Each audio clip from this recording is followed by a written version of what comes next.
इसका जनरल जो फॉर्मूला होता है वो फॉर्मूला इसका ऐसे होता है आयोटा की पावर n प्लस थीटा है कि नहीं। अगर कहीं अगर ऐसा अगर दिख गया तो ये जनरल फॉर्मूला होता है, इसका वैल्यू क्या हो जाएगा 0। इसमें कोई दिक्कत है नहीं।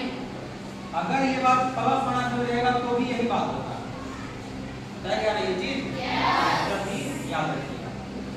अब रही बात क्या चीज, कुछ मोड के बारे में बताया गया, जैसे मॉडुलस में इससे निकालने को बताया गया था कि अगर Z1 बटा Z2 का अगर मोड अगर ऐसे लगा हुआ है तो आप इसको क्या लिखेंगे Z1 का मोड बटा Z2 का मोड, ठीक है। इस तरह से भी आपको आना चाहिए।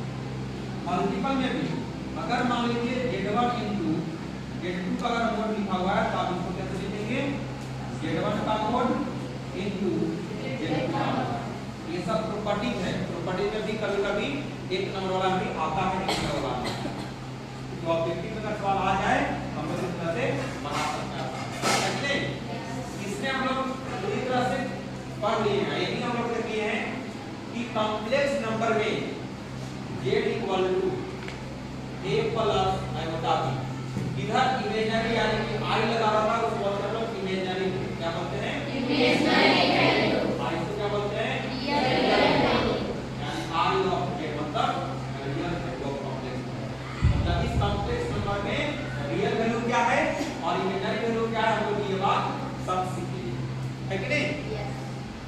फिर हम लोग देख लिए हैं अगर मान लीजिए कॉम्प्लेक्स नंबर दिया हुआ अगर है x प्लस आयोटा y, ऐसे भी लिखा हुआ मिल सकता है, या z इक्वल टू कहीं आपको मिल सकता है c प्लस आयोटा d वहीं पर आता है,